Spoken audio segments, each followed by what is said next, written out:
Welcome to our channel, English with NS. Hi guys, hope you are fine. This video is a part 5 of series of figures of speech, in which we will learn about next 4 figures of speech. Metonymy, Synecdoche, Onomatopoeia, and Understatement. In first part, we have learnt about similes and metaphor.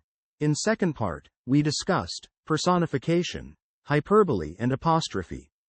Third part was about oxymoron versus paradox. And in part 4, we learned about repetition, alliteration, assonance and consonance.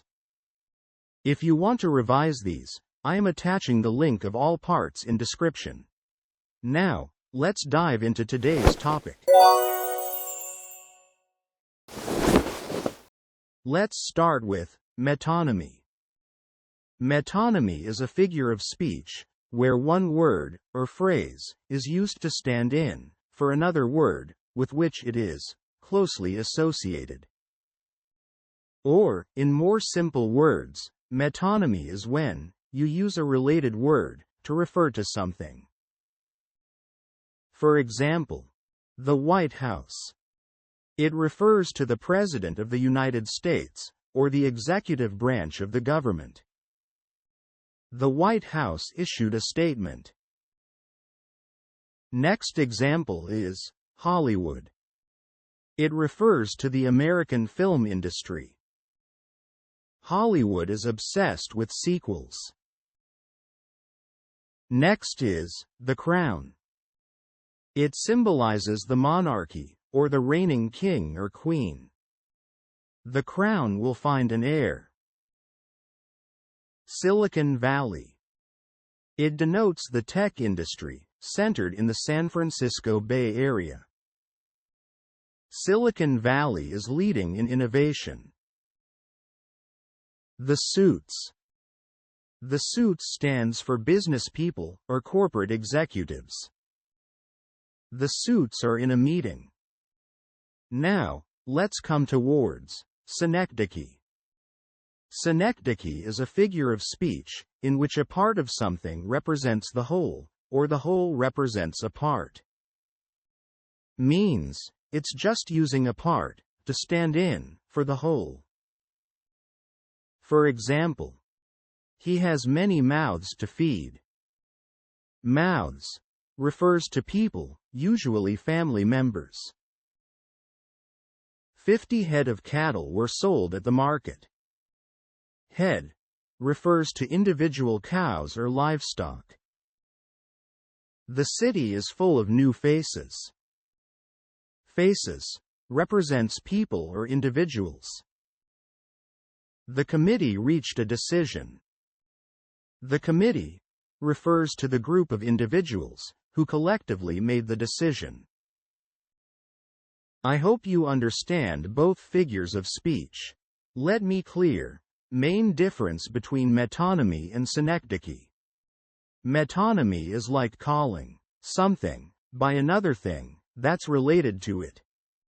While synecdoche is when you use a part of something to talk about the whole thing, or the whole thing to talk about just a part. Now, let's move towards next figure of speech, which is onomatopoeia. Onomatopoeia is a figure of speech where words imitate the natural sounds they describe. For example, mew. This word imitates the sound a cat makes. Hiss. When a snake makes a sound, it's often described as a hiss, which sounds like the noise itself. Buzz. The word buzz imitates the sound of a bee. Cuckoo. The word cuckoo sounds like the call of the bird it's named after. Splash. It sounds like the noise made when something falls or is thrown into water. Rustle. When leaves move in the wind, they make a rustling sound, which is reflected in the word. Crunch. When you bite into something crispy like a potato chip, it makes a crunch sound. Now, let's move towards the last topic of today's lesson, which is understatement.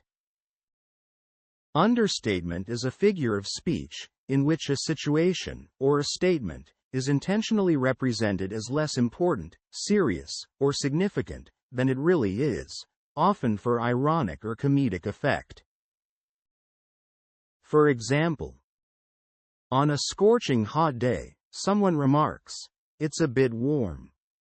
The word warm understates the intense heat of the day.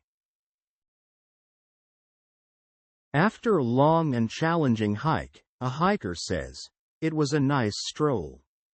Despite the difficulty of the hike, the hiker understates it as a simple stroll. After receiving a minor cut, someone says, "It's just a scratch." Despite the injury, the person minimizes its severity with the phrase, "just a scratch." After a heated argument, someone says, "We had a little disagreement." The phrase, "little disagreement," understates the intensity of the argument. In today's lesson, we discussed 4 figures of speech, which are metonymy, synecdoche, onomatopoeia, and understatement. In our next lesson, we will learn some more figures of speech. Stay tuned. Until then, goodbye. Thanks for watching. If you liked our video, please like, subscribe and also press the bell icon. Plus, don't forget to comment and share.